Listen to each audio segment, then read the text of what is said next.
What if I told you that this studio is built around just 4 desks?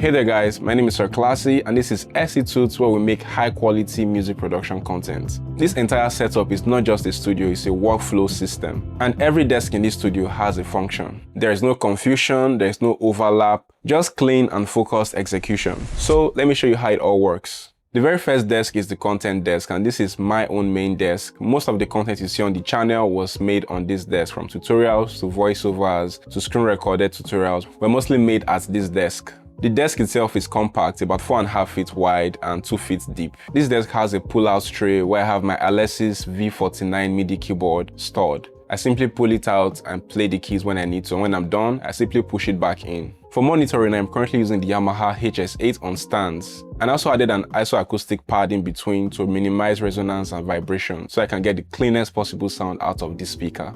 For headphones, I use the Audio-Technica M40X. It's one of the oldest headphones I have, and you can see how beat up it looks, but it's still serving. For the brain of the setup, I'm currently using a MacBook M1 Pro, 32 gigs of RAM, 1 terabyte storage, and 14-inch in size. And it's connected to this 32-inch 4K ultrafine monitor from LG. This gives me more screen space and more clarity when I'm working on large projects and large sessions. For my audio interface, I'm using the Audient ID14. This is a really portable interface, built like a tank, and it works seamlessly with my operations. Whether I'm recording vocals, making tutorials, or just mixing and mastering, it's been working very well so far. And for the microphones at this desk, I have 2 options. I'm currently using the Samsung Q9U and the SE 2200. I use the Samsung mostly for my voiceovers, tutorials, and explainer videos, while the SE Electronics 2200 mic is used mostly for recording sessions, recording artists, and even recording some sound kits. And since this is a content desk, I currently have lights around it as well. The very first light is the key light, which lights up the most part of my video, and it's the Godos SL60 Mark II D.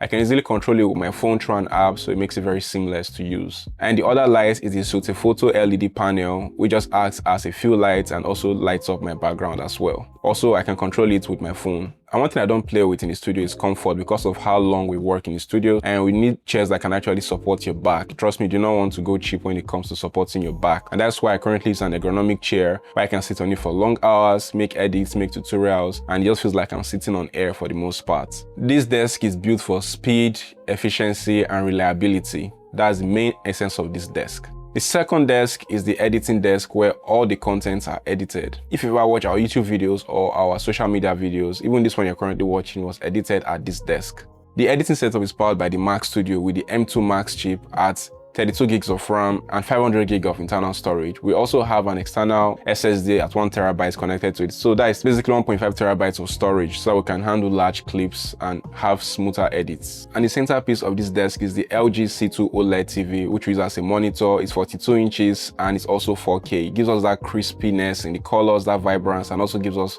very deep and accurate blacks, which helps us give you crispier content. For monitoring our edits, we currently use speakers and headphones. For speakers, we use the Edifier CR4, and for headphones, we use the Audio-Technica M50X. But this headphone is a bit different because it has a mic attached to it. We'll put the exact model down here in the video for you to see. For the keyboard and mouse, we currently use the Logitech Combo, which is the Logitech keys, that is the mini keys, and also the mouse is the Logitech MX Master 3S. Very comfortable to use, especially for long edits. And the chair on this setup, although not fully ergonomic, but it's still very much comfortable. You can sit on this chair for hours. Again, I don't advise you sit for hours, but if you have to, it's going to really take you there, and you won't really feel much of the strains on your back as you would with other chairs. So it's very comfortable as well. The essence of this desk is just basically to get our edits out very fast with very minimal errors. You know, we need to have the colors looking good and also having the details looking good for you so that you don't get confused when you're watching our tutorials. Now for the third desk, this is where a lot of the magic happens behind the scenes. All the sound kits, sound packs, project files, everything is all made at this desk.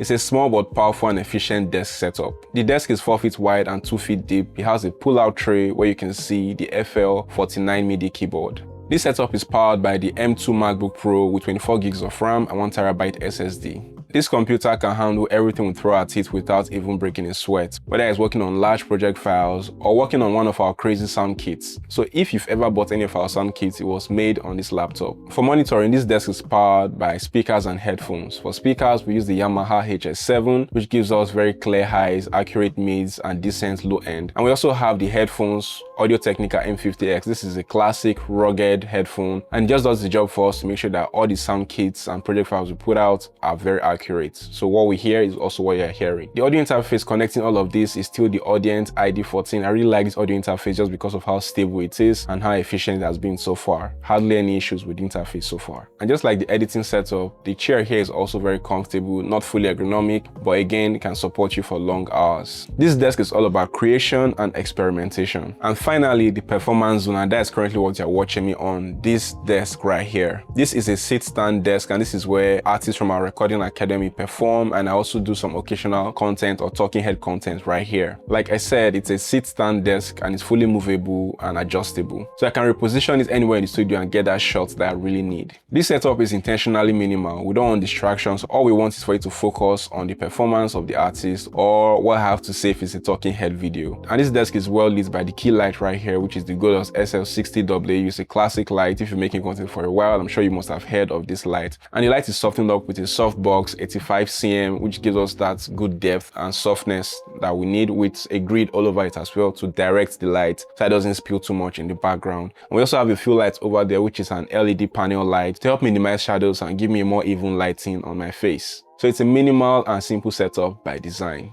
And I'm pretty sure you might be wondering, what are these black panels in the studio? These are acoustic panels, and this is by far one of the most valuable investments in the studio, because if we can't hear what we are working on accurately, there's no way you're going to enjoy the sound kits or the tutorials that we put out. So we have to have acoustic panels in the studio, but these are not just any acoustic panels. These are specially made acoustic panels. The studio is very well treated, and we have three main types of panels in the studio. The very first one is 3 feet wide and 6 feet tall. This is a massive panel, very heavy, with 5 inches thick insulation inside. We have rock wool in there, so this can take care of even low frequencies to help us give us a cleaner mix. And we have corner bass strap in some of the corners, which help minimize bass buildup, again to help us have more accuracy in the low end. And if you also observe by the window as well, because this is a rental, we cannot just have padding everywhere, so we have to be very wise about it. So we have some panels placed at the windows to minimize outside noise and also give us more accuracy in the studio as well. Now, a side tip, I do not recommend you pad your entire studio because it can make it sound unnatural and dead. So that's why we have some wall space still existing. If you look around, you can see there's some wall space still. It's not 100% acoustically treated.